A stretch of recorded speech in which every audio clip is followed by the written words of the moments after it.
Asibingelele bazalwane ntambama kulwesithathu lwamhla ka-29 iweather eMnyango imvula kunemvula kumakhaza ngiyazi ukuthi mhlawumbe uhleli lapha ekhaya ubuka kumakhaza eMnyango makhaza endlini imvula iyana eMnyango yonke lento but siyambonga kakhulu uNkulunkulu osithandile wasigcina wasinakekela kwaze kwaba manje ngiyacela ke sithandaze baba egameni lika Jesu uNkulunkulu onamandla yisewe Nkosi Thwenga uJesu baba umuhle nentambama uthembekile ungcwele akekho ofana nawe nakulesi sikhathi uNkulunkulu onamandla sisangena ezweni lakho take charge baba and take control ngegama lika Jesu Kristu ophilayo vula Nkosi inhliziyo yethu vula ingqondo yethu silalele sizwe izwi lakho ngokukholwa egameni lika Jesu Kristu ophilayo amen.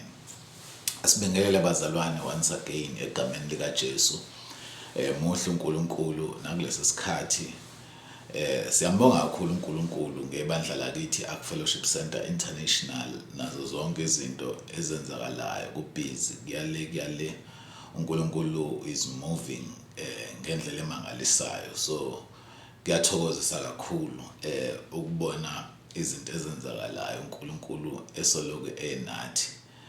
Recently bekune nosuku lapho ama teenagers ethu kade hlangene lapha eHimalaya zibuya kumnandi before that bekune sithebe samadoda khona futhi eHimalaya and ngizwile futhi ukuthi kune sports day nakhona futhi ekune possibility enkulu ukuthi sibuyele khona eHimalaya. Siyambonga kakhulu uNkulunkulu ukuthi uma selifika lo suku iyouth cishe nathi sizobe sikhona lapho ukuzoyibonela iyouth ebandleni igili imanga kuona wonke ama sports azobe edlalwa khona but enye into ekhona ukuthi ngomhla ka-10 public holiday kunenkonzo yabesifazane ezobe inamandla kakhulu kulonyaka kukhona umama uSiphithiphithi umama Madlala kuzobe kumnandi kakhulu kubantu besifazane so siyabancenga ukuthi benze sure ukuthi babe khona lapho and okunye kune gala dinner ekhona futhi abantu besifazane eSelangeni Hotel North Beach kuzobe kumnandi kakhulu ngendlela eyisimangaliso nakhona ngiyacabanga ukuthi abantu besifazane bazobe bejabule kakhulu. One thing engizwile ukuthi ama numbers abantu besifazane ababhalisayo kuya asedlulile esibalweni bebeyimisela ukuthi bahambe naso but ke ngizwile futhi ukuthi kodwa kuvimba ukuthi abantu besifazane bele beqhubekile njalo bebhalile noma bebhalisile inkonzo yabo izoba mnandi ngendlela eyisimangaliso lapha yabesifazane gala dinner Southern Sun Elangeni Hotel eNorth Beach. Namhlanje bazalwane okwami ukuzonmema nonke ibandla lonke lakithi Ark Fellowship Center International nginimemele emkhulekweni umkhuleko wethu uyaqala ngomsombuluko uLesibili uLesithathu umkhuleko webandla lonke 2 hours ago around 4 o'clock uSG umama Hadebe kade ekhumbuza abafundisi ukuthi sinomkhuleko ngomsombuluko yakulesithathu ngesonto elizayo fasting and prayer ebandla lonke ukuthi asingeneni kuona lo mkhuleko ngiyazi ukuthi siyaye singene sisonke njengebandla ngoJanuary but uNkulunkulu usithandile ukuthi nakulonyaka futhi siphinde singene nango August ezoqala uAugust singena sonke so kwami ukuzonimemela emkhulekweni ukuthi sonke njengebandla asingene emkhulekweni ibandla lonke lakithi libandla elwazisa kakhulu umkhuleko nomkhuleko enye izinto ezikuma pillars ethu njengebandla ngoba sikwazi ukuhamba siqhubeke siphile ngaphandle komkhuleko so ngiyanimema bazalwane ngisho ngathiwa mhlawumbe awujwayele ukungena emkhulekweni ake ubambe iqhaza kuloku nathi la eMlazi sizobe siattenda umkhuleko ngo6 kuya 7:30 ntambama umsombuluko lesibili lesithathu 6 kuya 7:30 siyathandaza siyakhuleka sidlizwi egameni lika Jesu. Ngiyacela kulesi sikhathi samanje singene ezweni lenkosi sivule incwadi Izenzo chapter 2. Ngiyacela ukufunda incwadi Izenzo chapter 2 ngifunda uverse 42. Izenzo chapter 2 verse 42 kufundeka kanje, kuthiwa baqinisela njalo esifundisweni sabapostoli nasekuhlanganeni nasekuhlephuleni isinkwa nasemkhulekweni. Baqinisela njalo esifundisweni sabapostoli. Ngiyazi ngingakhuluma kakhulu kunina ngaleli verse kulezi khathi esihlangana ngazo la ngoLweyithathu, but ngiyathanda namhlanje sibheke le ndaba ukuthi ibandla leli lokuqala, ibandla leli lokuqala emva ukuthi uJesu ehambile noma wanyukela emazulwini, uma ehla umoya ongcwele kwakheka ibandla lokuqala and leli bandla lithi iBhayibheli laqinisela esifundisweni sabapostoli. But ngithanda le part ethi nasemkhulekweni, la kukhulunywa ngale ibandla lonke leli lokuqala esithi ibandla lezenzo laqinisela emkhulekweni. Yinto lena kufanele ukuthi njengebandla nathi akuFellowship Center International sifunde kuleli bandla ukuthi asiqiniseleni emkhulekweni. Ngiyazi kunezikhathi eziningi la esisuke sikhuleka khona, la eMlazi sinezikhathi esikhuleka kuzona ey'thize, kakhulukazi umgqibelo ekuseni ngo-7 kuya ku-8 sisuke sikhuleka. Ngiyazi khona nezinye izikhathi eziphakathi nezinsuku la kusuke kukhulekwa khona. Ingesizathu sokuthi simele ukuqinisela emkhulekweni. Uma siqinisela emkhulekweni, ayikho nencane into engama phambi kwethu empilweni yethu yokukholwa. So ngizokunxenxa namhlanje, ngizokunxusa ukuthi iba umzalwane onenhliziyo yokukhuleka, iba umzalwane onenhliziyo yokuthandaza. As ibandla sisonke simele ukuthi sibe abantu abanenhliziyo yokuthandaza, siqinisele njalo emkhulekweni. Ngisho ngathi into oyikhulekela mhlawumbe akuyibona, ungami ukukhuleka, ungayeki ukukhuleka. Ingakho lithi iBhayibheli asikhuleke singami, asikhuleke singaphezi.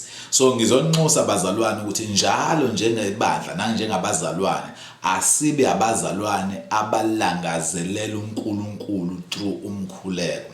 Asiye kuNkulunkulu ngawo umkhuleko ukuze uNkulunkulu aphendule impendulo zethu, aphendule imkhuleko yethu, ngoba singayeki ukukhuleka, siqinisele njalo emkhulekweni. Lo mkhuleko wethu esikhuluma ngawo uzoqala mhla ka-3 uhamba ne-fasting. Uma singena kwi-fasting sisuke singena siyithoba phambi kaNkulunkulu, sizoyithoba phambi kaNkulunkulu, and uma siyithoba phambi kaNkulunkulu sizila izinto esizithandayo. Asizili nje kuphela ukudla, sizila zonke izinto, even social media, indlela ongena ngayo ku-social media. Uma sikwi-fasting awungeni ngendlela ongena ngayo ku-social media. Sizila zonke izinto esizithandayo ukuze sinikele ukuphila kwethu kuNkulunkulu kulesi sikhathi. So namanje ngiyacela abazalwane ukuthi sibe abazalwane abazoyithoba phambi kaNkulunkulu. Siye sizithobe. Kwi-Old Testament bebethi mabengena kwi-fasting uzwe kuthiwa baqebhula ingubo zabo, uzwe kuthiwa bayibhula ngomlotho, uzwe kuthiwa bagqoka amasaka, ngoba bagwema ukusebenzisa izinto zabo abayithandayo, baye enkosini. Hallelujah, be abantu abathobekile enkosini. Ngiyathanda sivule izwi kaNkulunkulu lapha encwadini kaJakobe ku chapter 4 verse 10. James chapter 4 verse 10 ifundeka kanje, ithi zithobeni ebusweni benkosi khona iyakuniphakamisa. Zithobeni ebusweni benkosi khona iyakuniphakamisa. Eze siyongena kwi-fasting and prayer, masiyithobeni kuNkulunkulu.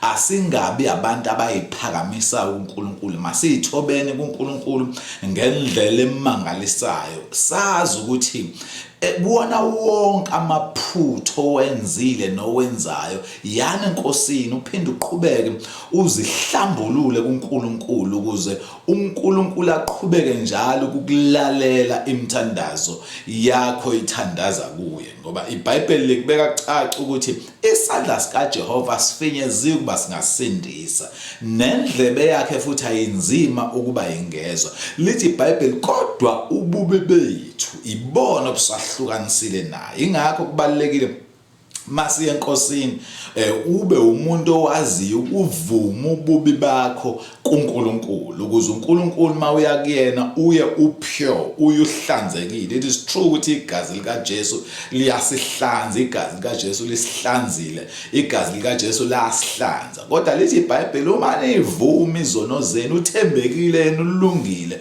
ukuthi anithethelele zona. Ngiyamthanda uJesu encwadini kaLuke chapter 18 verse 9. uJesu sixoxela indaba engicabanga ukuthi ibalekile kakhulu kuthina njengabazalwane ezisayongena emkhulekweni njengebandla.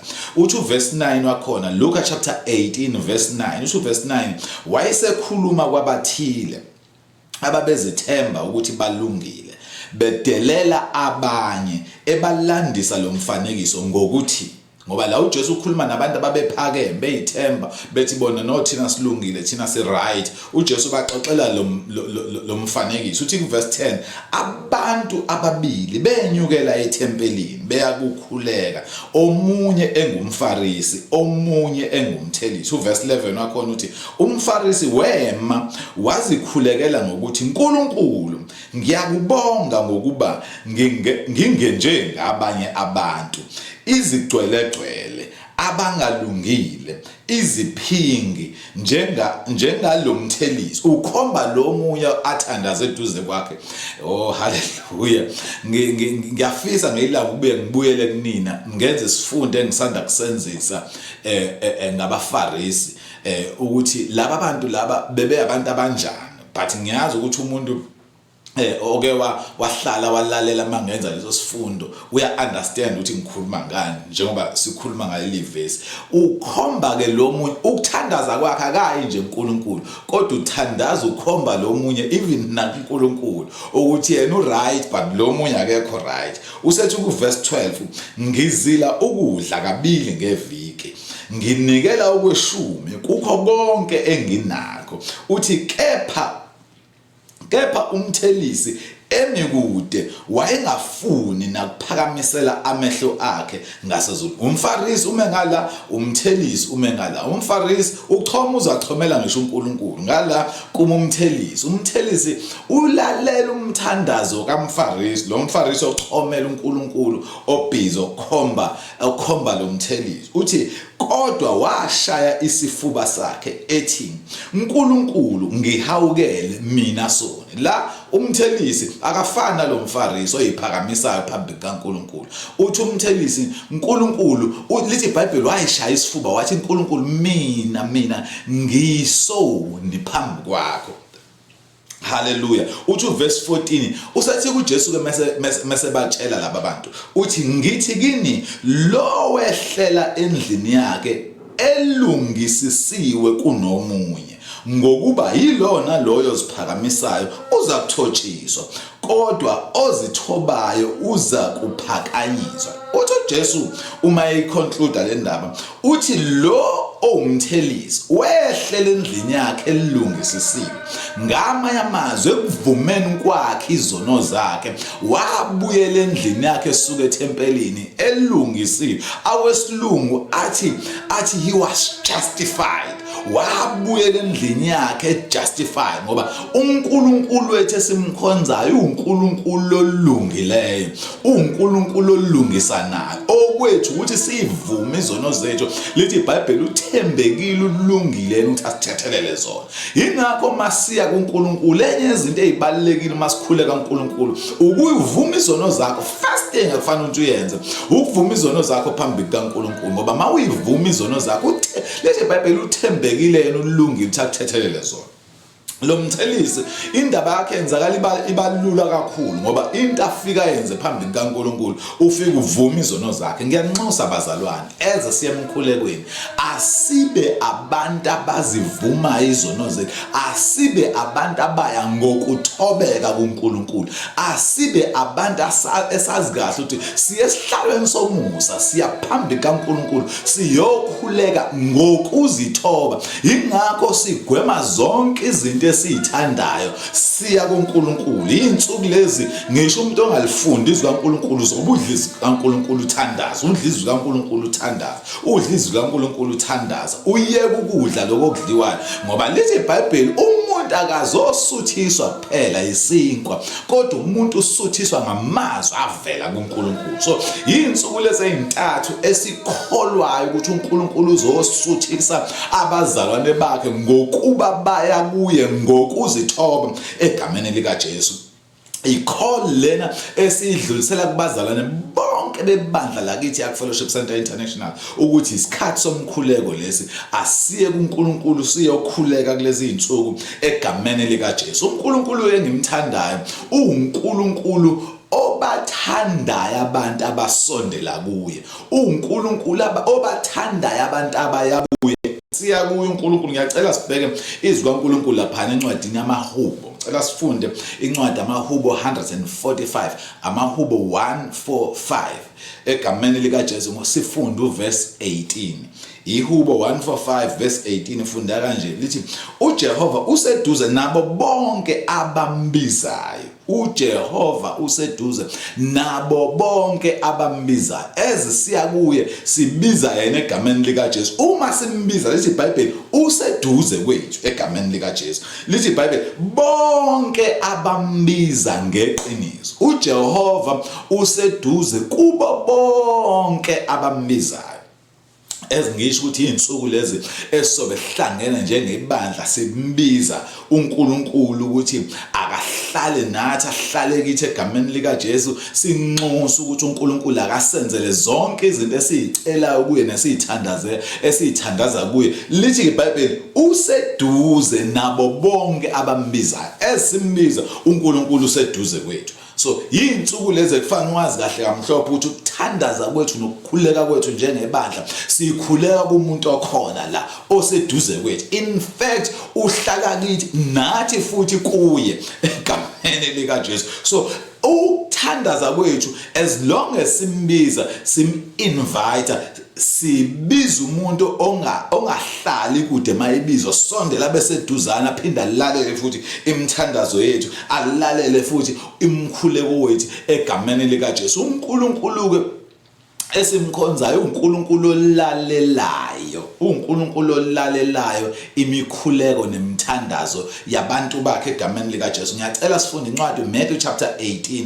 Matthew chapter 18 iverse lika 19 and 20. Usho verse 19 wakhona. Futhi ngiqinisile ngithi kini uma ababili kini emhlabeni bevumelana noma ngaluphi udaba abalicelayo bayakwenzelwa nguBaba osezulwini. Ngokuba lapho bebuthena ababili noma bathathu egameni lami ngikhona lapho phakathi kwabo. Igama likaNkulunkulu bazalwane libalekile kakhulu. Igama lika Jesu libalekile kakhulu ngoba lithi iBhayibheli uma babili noma bathathu bevumelana. Omunye umuntu uyayibuza, ngeke ngibone la abashumayeli laba abancane bekhuluma ukuthi why hlangene ukuthandaza ukukhishwa ama-prayer items. Ama-prayer items are very important uma sihlangene njengebandla because kubalekile ukuthi lento omunye ayikhulekelayo nomunye futhi ukhulekela yena because siyavumelana kulento esiyenzayo. Lithi iBhayibheli uma behlangene bevumelana ngoba ukhiya omkhulu akona nje ukuhlangana kodwa ukuvumelana. Uma behlangene noma ngaluphi udaba abalicelayo.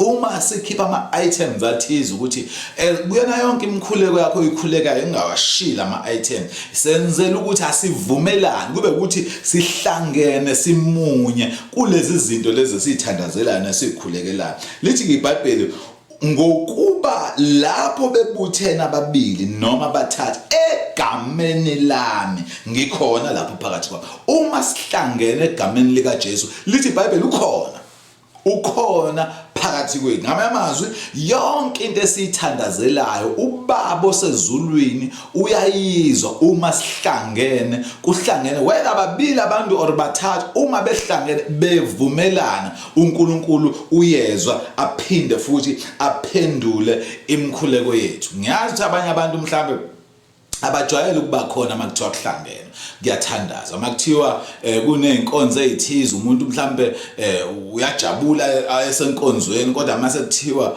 isikhathi sokuthandaza isikhathi somkhuleko ashodoze icall yami ukuthi anginxuse bazalwane ukuthi umuntu ophelelwa amandla akakhuthazwe noma ngabe sebranchini la ukhona makukhona umzalwane obonayo uthi mzalwane ngena kwi-fasting asemkhulekweni umbona ukuthi uyashodoza uphelelwa amandla akakhuthazweni bazalwane ngoba sinamandla kakhulu uma sihlangene siyibandla lonke Fellowship Center International sinamandla kakhulu. That is why kubalekile wonke umuntu akabe ingxenye yalomkhuleko wonke umuntu akabe iphathi yalomkhuleko ukuze sikhuleke kuNkulunkulu asizwe sonke njengebandla lilonke egameni lika Jesu ngoba uNkulunkulu esimkhonzayo uNkulunkulu olalelayo futhi aphendula imthandazo aphendula imkhuleko egameni lika Jesu. Ngicela ukufunda izwi kaNkulunkulu lapha incwadi kwabaseThessalonika bokuqala chapter 5 verse 11.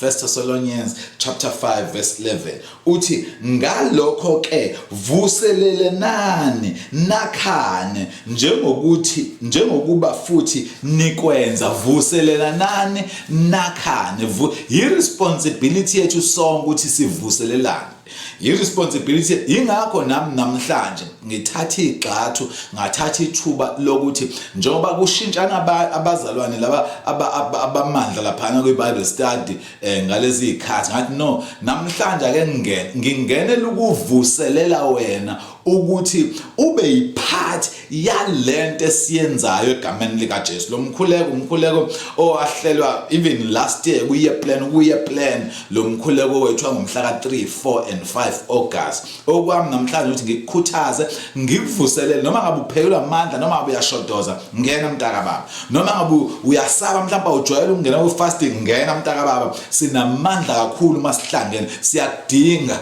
ungasibuyisele emuva ungasihlethisele emuva ungasidayisi nangesikhathi somkhuleko wonke umuntu akangene emkhulekweni angene emthandazweni egameni lika Jesu. Ngicela ukufunda izwi kaNkulunkulu lapha kwaseColossians chapter 4 verse 2 Colossians chapter 4 verse 2 uthi iniselani ekukhulekeni nilinde kukho ninokubonga.